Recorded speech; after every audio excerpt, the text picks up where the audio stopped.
So we've been discussing the case of James Younger over the week, and after raising awareness of the case this week and getting this hashtag campaign, hashtag Protect James Younger going, it looks like some crucial people are taking notice. The governor of Texas, Greg Abbott, has said that his attorney general is going to look into it. He's also going to have the social services look into the case as well. Some state legislators have said they're going to propose a bill that would ban giving puberty blockers to gender-confused children. Ted Cruz issued a statement last night. Dan Crenshaw has spoken out. The mainstream media is actually taking notice, finally. They're reporting on it. The Washington Post did a report. Their report obviously was unfair and biased in favor of the mom, but still, they are at least taking notice, which they would prefer not to do, but I think we force them to. So I think that it would be fair to say that our efforts, our speaking out about this situation really has a lot to do with these developments. Turns out that hashtag campaigns actually can accomplish something. What do you know? Who would have thought? And maybe this will leave an impression on Republican politicians, not just in Texas, but on the federal level as well. I've been saying this for years, that this issue is a winner for Republicans. The Senate should get together. They should pass legislation immediately that bans the chemical castration of children.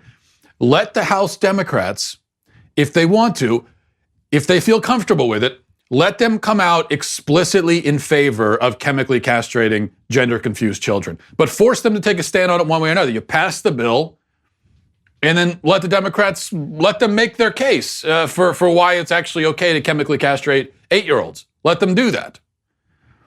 Either way, no matter how they do, if they come out in defense of it, then everyone sees what a bunch of barbaric lunatics these people are, or they pass the bill, in which case children are protected. Whichever way they go, it will benefit society and it will benefit children. So there's no reason not to do this. This is a winning issue for Republicans. And more important than that, than the fact that it's a winner politically, which it definitely is just that it's the right thing to do. Okay, so, but what I really want to start with today, I want to talk about this hearing on the Hill yesterday with Mark Zuckerberg, where the Democrats transparently went fishing for viral moments by taking turns interrogating him with random and irrelevant questions, basically treating him like a murder suspect. It was easily the most embarrassing moment that Democrats have had in at least the last 16 hours. And we'll get to that in a minute. But first, a word from calming comfort. You know, like a lot of people these days, I have trouble falling asleep. And that's tough because scientists say, I don't know if you knew this, but scientists say that human beings need sleep. You actually are supposed to sleep, and it's unhealthy if you don't. It's kind of what it means to be human. And that's where Calming Comfort by Sharper Image comes in. The luxurious weighted blanket that helps you relax so you can fall asleep and stay asleep naturally. Calming Comfort is designed with high-density comfort fill to provide exactly the right amount of weight to help relax the body, and it mimics the soothe sort of feeling of being hugged for less stress and a restful night's sleep. Calming Comfort applies an even amount of pressure over your body to help the production of serotonin and melatonin, simulating deep touch pressure stimulation. And this is really important also, at least for me. Calming Comfort is 100% machine washable and also dryer safe. And that's good because my wife knows that if I am on laundry duty, I'm just throwing everything into the washer on the same setting and then throwing it into the dryer on the same setting without checking the label. So it's best to have only machine washable stuff in the house. The Calming Comfort weighted blanket comes with a 90-day anxiety-free, stress-free, best night's sleep of your life guarantee from Sharper Image. Right now, just for our listeners, you can go to calmingcomfortblanket.com. Use promo code Walsh at checkout and receive 15% off of the displayed price. Again, that's calmingcomfortblanket.com, promo code Walsh. And because you can't put a price on a great night's sleep, go online at calmingcomfortblanket.com and use promo code Walsh for your special discount today. So the Zuck man, as I call him, as of just now, and I'm going to stop calling him that, I'm going to retire that already, was on Capitol Hill yesterday testifying before the House Financial Services Committee about Libra, which is Facebook's new cryptocurrency concept. Actually, it's not just Facebook that would be involved in this. It would be a network of other corporations as well. So he was summoned to Washington to talk about it, and the Democrat people on the committee figured that, hey, we've got the head dude over at Facebook in front of us. We might as well take advantage and go fishing for some sweet, sweet, sweet viral moments. And that's what they did. So each Democrat on the committee took turns grilling Zuckerberg as if it was an episode of Law and Order. And most of their questions were at best only tangentially connected to the subject. But in fact, the majority of the questions really had nothing to do with the subject at all, which again, the subject is supposed to be this cryptocurrency thing that Facebook is getting going. But let's see what direction the Democrats decide to go with this questioning. First, here is Representative Al Green. Of the 21, how many are headed by women? Congressman, I do not know the answer to that off the top of my head, but I can get it for you. Well, I believe you can get it, Mr. Zuckerberg, but one would assume that you would know who heads these corporations that are going to be running this global company. How many of them are minorities, Mr. Zuckerberg? Congressman, I do not know off the top of my head. Are there any members of the LGBTQ plus community associated with this association, Mr. Zuckerberg? Congressman, I don't know the answer. Who acknowledge? There are many people who acknowledge that they are a part of the community. Sorry? You do not know. Mr. Zuckerberg, is it true that the overwhelming majority of persons associated with this endeavor are white men? Congressman, I don't know off the top of my head the list of the people who are running the organizations in the association. Mr. Zuckerberg, how many women are working on the project? I don't know. Mr. Zuckerberg, how many members of the LGBTQIP plus community work for it? I'm not sure. Mr. Zuckerberg, are there any disabled Koreans working for Facebook? I don't know. Mr. Zuckerberg, please tell me the precise number of dyslexic Indigenous Australians employed by the company. Mr. Zuckerberg, can you tell me how many bisexual, polytheistic, one-armed Nigerian drag queens work for Facebook? You know, here's the thing. By the way, it's illegal for companies to ask employees about their sexuality, and it would be extremely creepy if Zuckerberg could provide a precise tally. I mean, what if he was actually able to say, well, let's see here. We got 52 gay people. We've got 30 bisexuals. We've got 7 furries. What if he had a list? He pulled out a clipboard. So let me take a look. Pulls the pen out of the ear. That would be weird. We don't want him to do that. Now, Zuckerberg could probably actually provide a precise tally of every demographic group and sexual orientation in the country because Facebook knows everything. But we don't actually want that, do we? And of course, this has nothing to do with the subject that he was ostensibly there to talk about.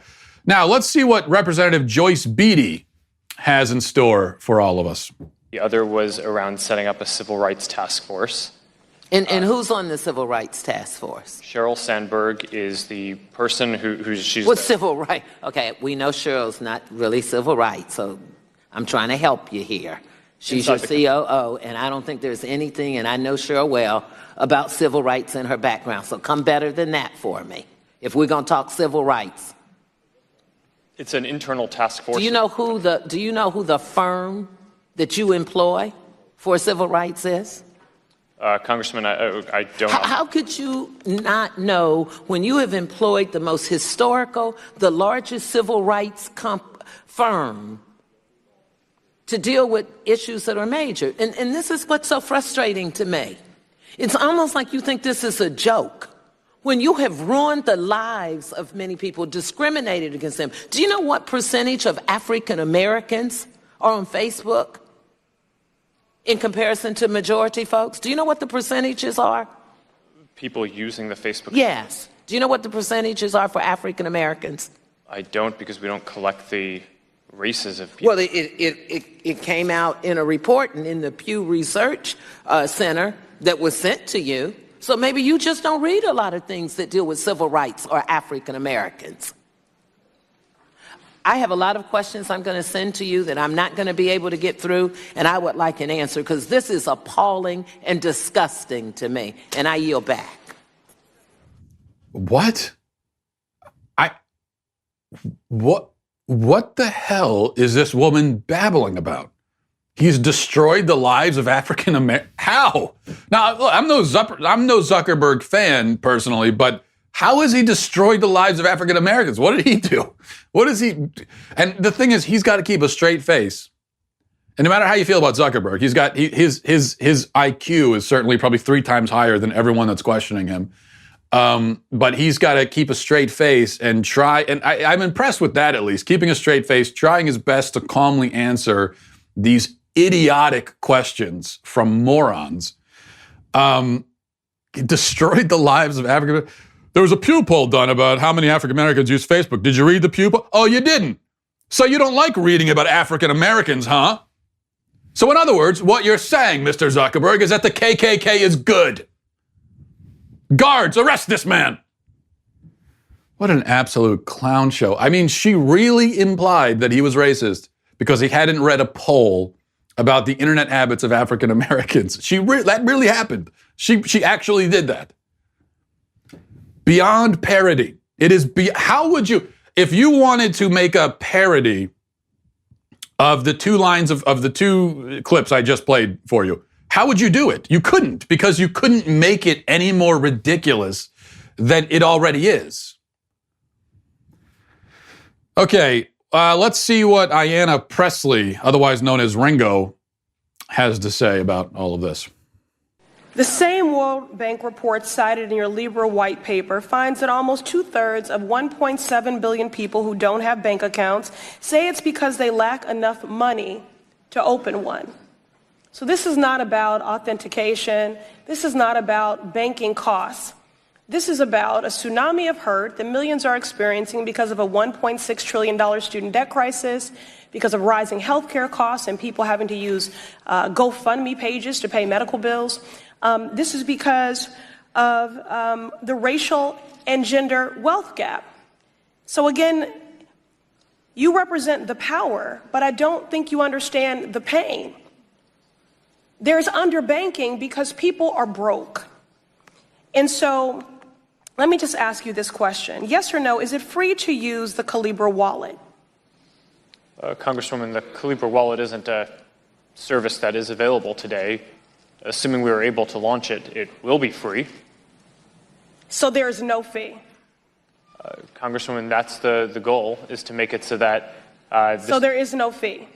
Congresswoman, the goal is to make it... Okay, moving on. So if it costs money to buy Libra...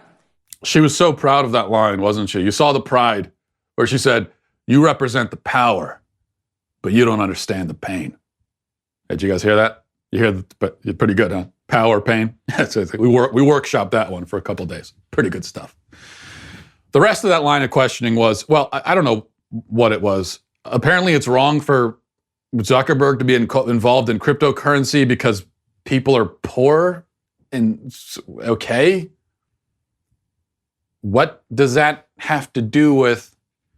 It's like if he said he was going to open a lemonade stand and they brought him in for a questioning and they said, Mr. Zuckerberg, do you know how many people are dying of thirst in Ethiopia right now?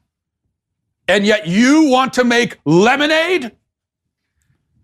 It just makes no sense. But of course, to call this questioning would be doing them a favor. This is not questioning. This was a speech that Ringo wanted to give for the benefit of cable news, and she forged ahead with it, even though he rendered it moot by saying the service is free. So she said, she goes, Zuckerberg, is a service free? Yeah, it's going to be. Well, since it costs money, then what about poor people? Honestly, I thought the Joker movie was going to be the most disturbing clown show this year, but the Democrats really are giving it a run for its money. They really are. And we haven't even gotten to the star of the circus just yet, AOC.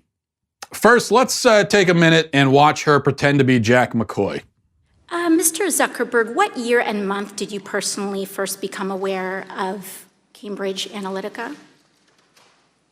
I'm not sure of the exact time, but it was probably around the time when it became public. I think it was around March of 2018. I could be wrong, though. Mm-hmm. When did Facebook COO Sheryl Sandberg become aware of Cambridge Analytica? I don't know off the top of my head. You don't know. Did anyone on your leadership team know about Cambridge Analytica prior to the initial report by The Guardian on December 11th, 2015?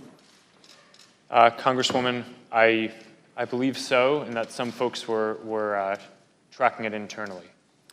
And I'm actually, as you're asking this, I do think I was aware of Cambridge Analytica as an entity earlier. Mm-hmm. I don't know if I was tracking how they were using Facebook specifically. when was the issue discussed with your board member, Peter Thiel?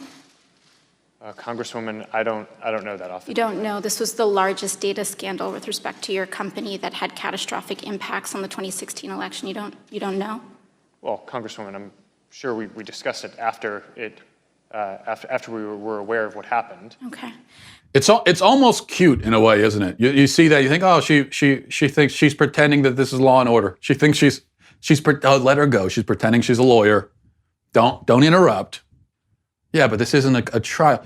Let her have her fun. Let her have her fun. Asking for the precise day and time when he found out about what? Once again, who cares? What does that have to do with cryptocurrency? And how could he possibly know the answer to that question?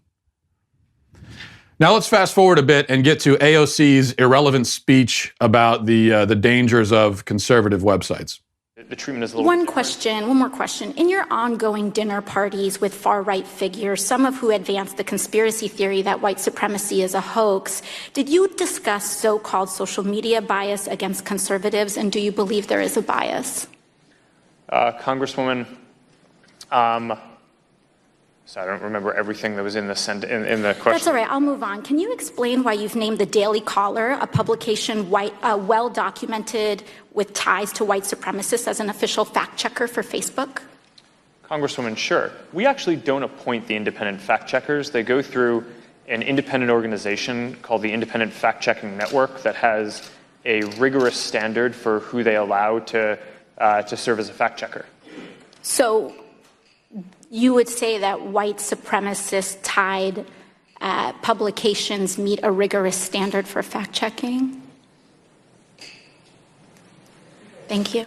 Congresswoman, I would say that we're not the one assessing that standard. The International Fact-Checking Network is the one who is setting that standard.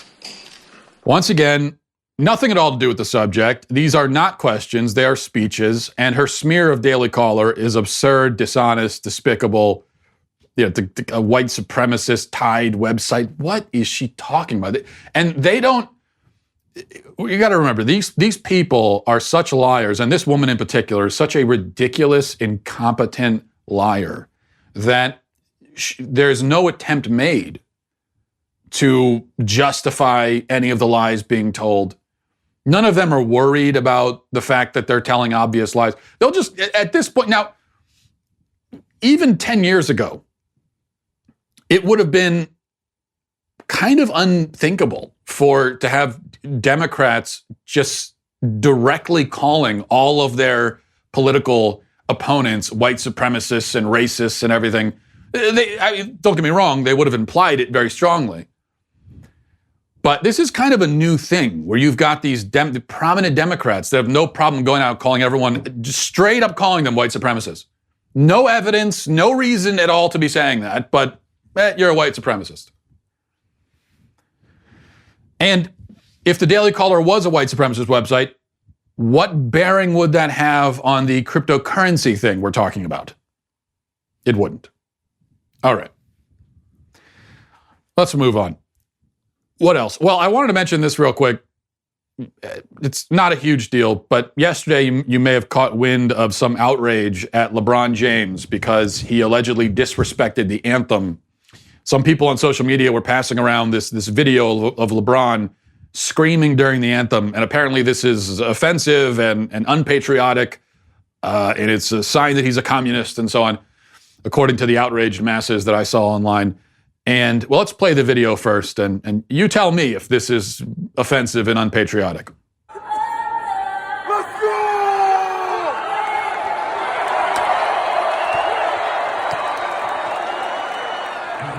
Now, look, I think LeBron's antics with respect to China were shameful and wrong and cowardly, and I said so. I disagree with a lot of the political and social stands that he takes, but this line of attack against him about the anthem is pretty silly. I have to assume that all these people, and this was not an invented outrage. Now, it may be invented in the sense that the people who are acting outraged aren't really and are just pretending. I think that's probably the case because that's 90% of the outrages that happen online. People are just pretending because they've got nothing better to do.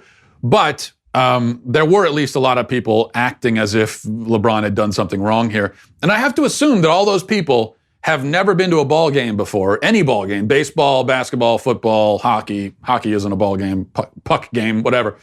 Because this is really, really normal. At the end of the anthem, as it's finishing, which was the case here, the anthem was finishing, people start cheering, and the athletes will often do exactly what LeBron did there. They start pumping up the crowd, let's go, doing all that. Very normal. It happens everywhere, I assure you. It is a normal thing. Nothing, it was not an unpatriotic statement, nothing like that. This is just what people do at stadiums, where the last few lines of the anthem are kind of drowned out by applause, and that's fine. You'd have to really be kind of a stick in the mud to go to a ball game and people are cheering and you're going, shh, hey, pipe down, folks, pipe down. What do you think this is, a stadium? No, it's just people. It's not a statement against the anthem. People are feeding off of the patriotic vibe and they're saying, yeah, let's go, come on. You know, they're getting into it. They're using the anthem as part of that. Now, if you're not allowed to respond to the anthem that way, if the anthem is such a sacred, solemn thing that it's a communist to cheer during it, then, well, you know what? Maybe we should be singing the anthem at stadiums before ball games in the first place, because people are there to watch a sport. They're all wearing jerseys. They're getting into it, and so I think that's perfectly fine. It's like if you ever go to a game in Baltimore, whether baseball or a football game. This is also a common tradition where at the very end of the anthem, where it says, "Oh, say does that Star-Spangled Banner yet wave," people will shout "Oh" on the O line, and then because of O's, Baltimore Orioles, and then everyone cheers through the last few lines of the anthem. Pretty normal stuff. I don't think this is worth getting upset about.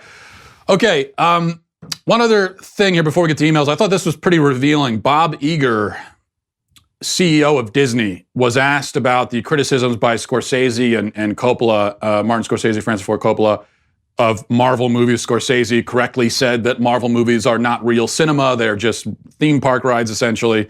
And Francis Ford Coppola correctly pointed out that Marvel movies are also despicable. And Bob Iger is the guy who runs Disney and thus Marvel. He was not a fan of these comments, not surprisingly, and he was asked about it during some kind of thing, some kind of panel that he was on yesterday, and I thought that his answer was, as I said, pretty revealing. Listen to this. I'm puzzled by it. If they want to bitch about movies, it's certainly their right. I don't know. I don't understand. It seems so disrespectful to all the people that work on those films, who are working just as hard as the people who work on their films and are putting their creative souls on the line just like they are. You tell me Ryan Coogler making Black Panther is doing something that is somehow or another less than what Marty Scorsese or Francis Ford Coppola have ever done on any one of their movies? Like, come on. Yeah, I said it. Yeah. So he says, to answer his question is, can Black Panther be considered anything less than what Scorsese or Francis Ford Coppola have ever done? The answer is yes. It is definitely less than that. I think anyone with the slightest knowledge of movies would agree. It doesn't mean that Black Panther was bad. I haven't seen Black Panther. I can't imagine that Black Panther was actually anywhere near as good as people pretend that it was. But regardless, there's just, having not seen it, I feel that I can still very confidently say that it is less than, say, The Godfather or Goodfellas, which are cinematic masterpieces. The Godfather is the best movie ever made, in my opinion. I think anyone would put it at least in the top 5. So is Black Panther less than that? Yes, it definitely is.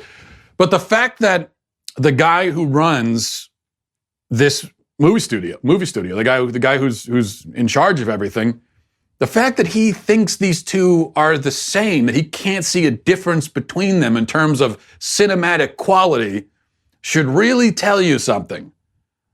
And I think that this only further vindicates what Scorsese and Coppola are saying.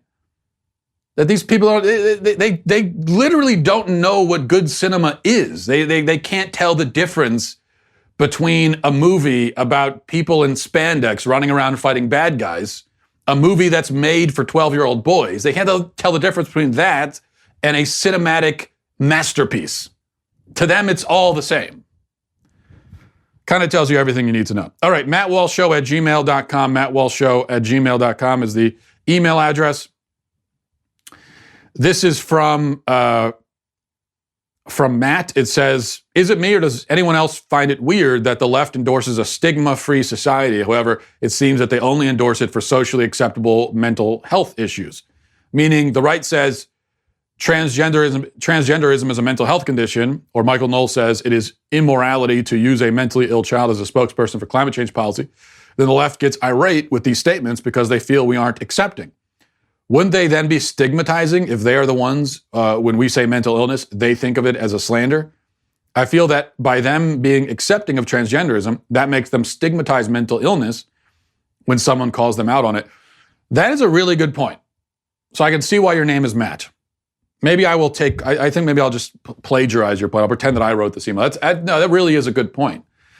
That, and there's a hashtag thing going on Twitter right now, I think it's hashtag end the stigma, and it's all about ending the stigma of mental illness. As you point out, this is something that the left talks about a lot. Got to get rid of this. They're always trying to tear down stigmas, whether real or imagined, and this is one of the stigmas that they focus on. And I agree that mental health conditions, mental illnesses should not be stigmatized in the sense that we shouldn't alienate or discriminate against people who suffer from a condition that they can't help. On the other end of the spectrum, though, that doesn't mean that we should glamorize mental illness or make it seem like something desirable or turn it into social capital that you can trade in for social benefits. We shouldn't do that either. We shouldn't glorify mental illness. And the problem is, and I know this wasn't your point, but the problem is that very often when someone talks about ending the stigma of such and such thing, what they're really trying to do is glorify that thing. So they're going beyond ending the stigma. They're not trying to just make it neutral, where we all have a neutral, objective view of this thing, whatever it is. They're trying to glorify it. And that has happened with respect to mental illness in this country, which is why everybody in the country claims to have some kind of mental illness. And if you argue, if someone says, I have this, whatever, and it's a mental illness, and if you say, well, I don't know if that really is a mental illness, maybe it's not, they get very offended that you're trying to take their mental illness from them. So I've gotten into trouble before when we talked about, for example, anxiety. Anxiety is treated like a mental disorder now. And I've made the argument that anxiety, I have a lot of anxiety, okay? Maybe that doesn't surprise you. So if it is a mental illness, then I guess I have it. But I don't think it's a mental illness. I think it's a normal thing that human beings deal with. And some people have more anxiety than others, and sometimes your anxiety can be rather crippling. That doesn't mean it's a mental illness, though. It's a normal part of the human condition. And there are all kinds of things that are part of the human condition that people are going to have to varying degrees. And I think it's a problem. now I'm going way off of what you talked about, but I'll circle back around. Just bear with me. It's a problem, I think, when you take something that is a normal part of the human condition and you say that, yeah, this is normal, but if you have it too much, then all of a sudden it becomes a disorder. Well, what counts as too much? Now you're drawing some arbitrary line based on nothing. It's just based on a totally subjective, arbitrary line where beyond that line is a disorder and below that line is normal. And so we do this with ADHD, we do this with depression, we do this with all these things. I have an issue with that. I think that's a problem. I think there are problems with that. Now, but the interesting thing is, anytime I have this discussion, whether it's anxiety, depression, ADD, people get offended when you suggest that maybe it's not a mental disorder. Why is that offensive? Do you want it to be? Why would you want it to be? Now, I could be wrong. Maybe I'm right. Maybe I'm wrong. Maybe I'm wrong. Maybe you're right. Maybe it really is a mental disorder. But why are you clinging to it as if it's this thing that you really want?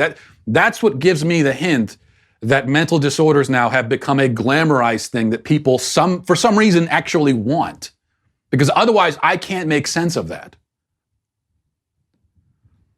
And by the way, to say that, again, using the example of anxiety, to say that that's not a mental disorder, that's not trivializing it. I would argue it trivializes it to call it a mental disorder. Because now you're just slapping a label on it, you're medicalizing it, you're treating it like some simple thing that can be medicated. And my point is, I think it's deeper than that. So I'm doing the opposite of trivializing it. Anyway, in terms of your point, I agree that if we are destigmatizing mental disorders, then why is it an insult to suggest, as you said, if someone says transgenderism is a mental health issue? Michael Knoll pointed out accurately that Greta Thunberg suffers from various mental illnesses, which is what the media has been telling us about her. So how's that an insult? If you treat that as an insult, then as you say, aren't you the one that is now stigmatizing mental illness? Great point. From Kayla says, my husband and I are huge fans of the show. The past few days, we've been fuming alongside you and whatever sane people are still left in this country over this whole James Younger case in Texas. I wanted to share an analogy with you that I think applies well and you should use with regards to the whole transgender child abuse going on around in our country. I wonder how many people would agree that parents should not take their young children to get tattoos. If a 5-year-old wants a dragon tattooed onto their face, should the parents oblige? I think most people would agree that they shouldn't. Why? Because children will make dumb decisions that they'll regret later in life, and it's the parents' job in some sense to protect them from this, and yet tattoos are much less of a catastrophic and irreversible long-term bodily alteration than puberty blockers / hormones / chemical castration. Thoughts?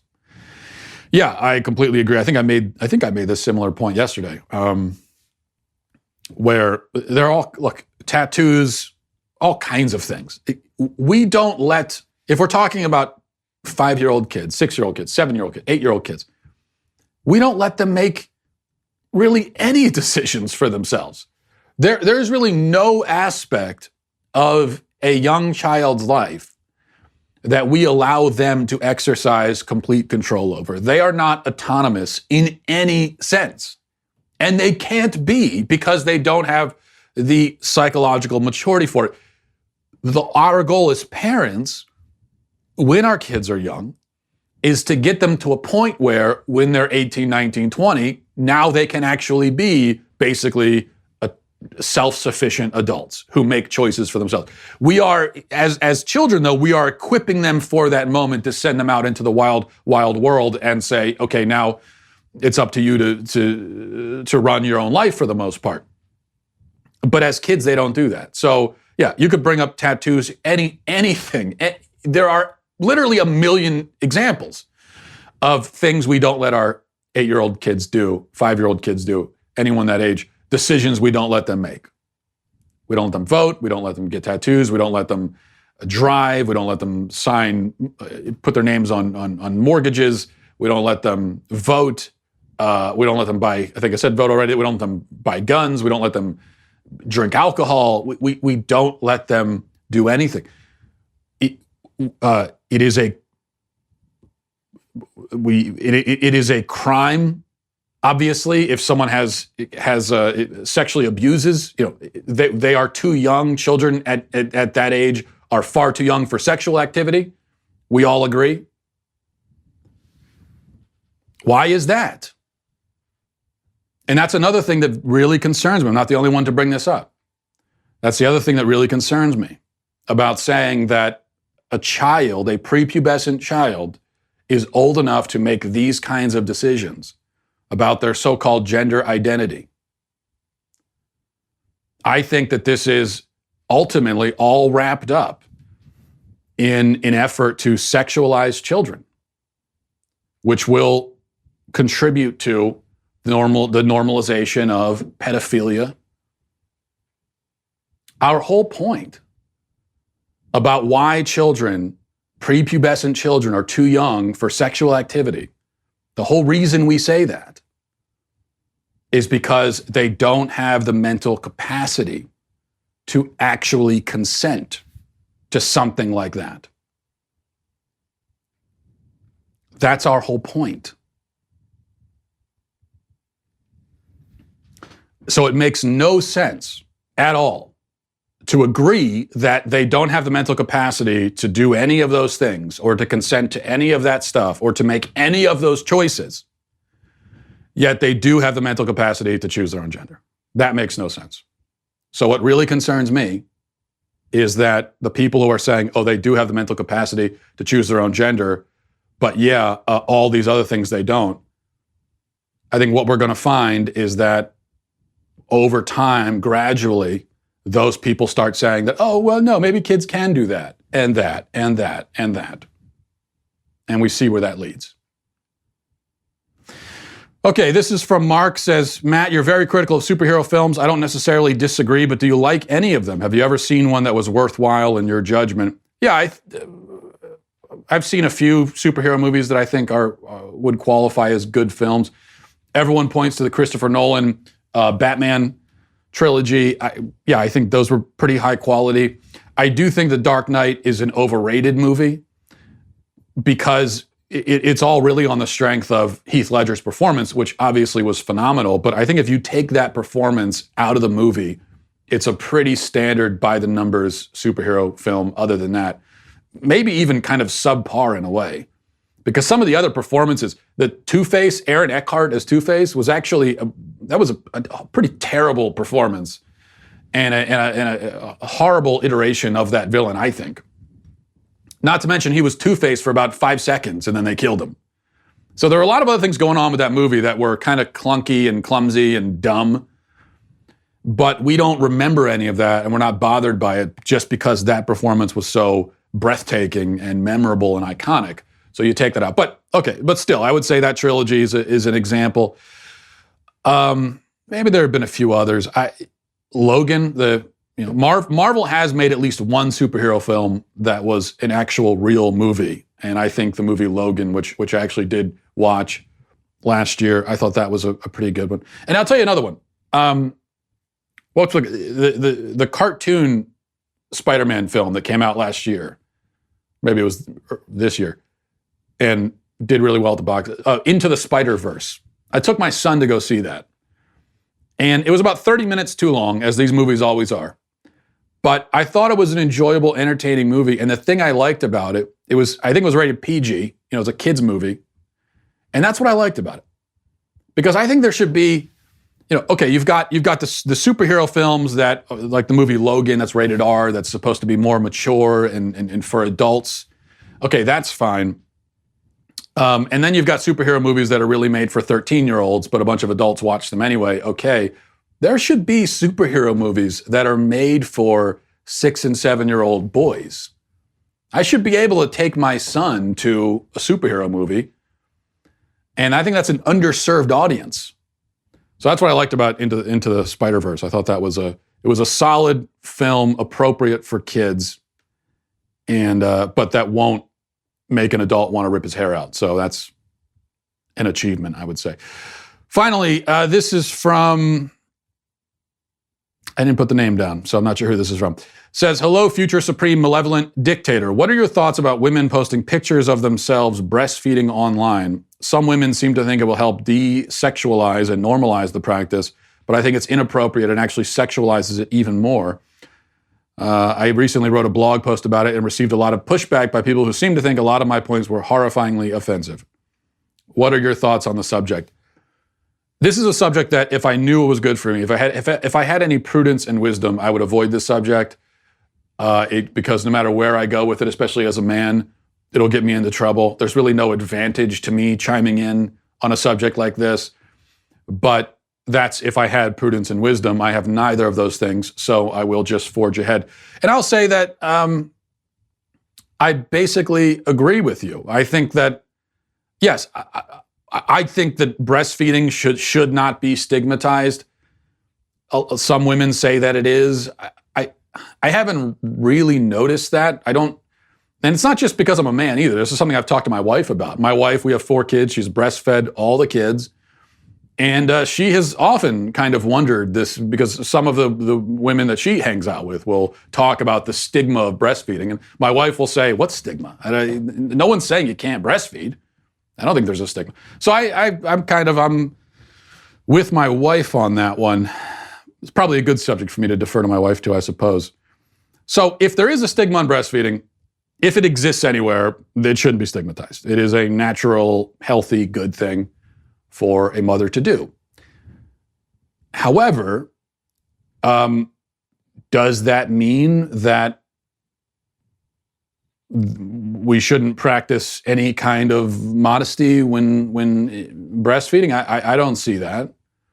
And to make a point of it, to make breastfeeding into, you say that when they post the pictures, it sexualizes it. I don't know if I would go that far, but it does just strike me as bizarre. You're feeding your kid. You're saying it's a normal, natural thing, so just do it. Why do you need to make a point of it? Why do you need to make it into a political statement? Because either breastfeeding is no big deal and a natural thing, or it's a big deal. But if it's a no big deal and a natural thing, then do what you got to do. You're at home. You don't need to put it all on social media. I just find that to be totally weird and yeah, inappropriate. If it's not a big deal, don't make a big deal out of it. And yeah, if you're out in public, I don't see what's wrong with maybe use a nursing cover or something. I don't see why that is a problem. And one argument you hear is, well, it's a natural human function. Okay, it is, but there are a lot of natural human functions that we don't necessarily do out in the open calling attention to it. There are a lot of things in that category. And then the other argument is, well, the breasts are not a sexual organ and breastfeeding is not a sexual thing. Yeah, breastfeeding is not a sexual thing. I agree with you. But again, that doesn't necessarily mean, if you go to a restaurant, most restaurants in the country, they're going to tell you can't come into the restaurant without shoes on. Now, is that because bare feet are a sexual thing?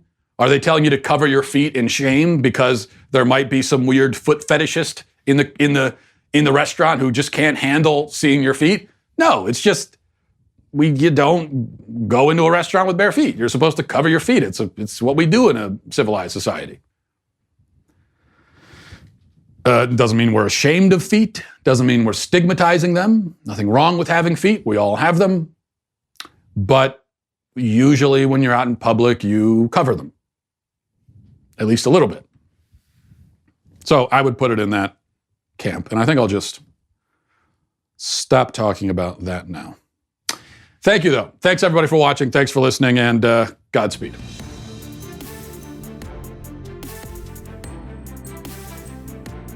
The Matt Walsh Show is produced by Robert Sterling, associate producer Alexia Garcia Del Rio, executive producer Jeremy Boring, senior producer Jonathan Hay, our supervising producer is Mathis Glover, and our technical producer is Austin Stevens, edited by Donovan Fowler.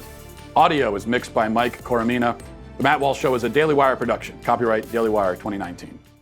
Hey everybody, it's Andrew Klavan, host of The Andrew Klavan Show. You know, some people are depressed because the American Republic is collapsing, the end of days is approaching, and the moon has turned to blood. But on The Andrew Klavan Show, that's where the fun just gets started. So come on over to The Andrew Klavan Show and laugh your way through the apocalypse with me, Andrew Klavan.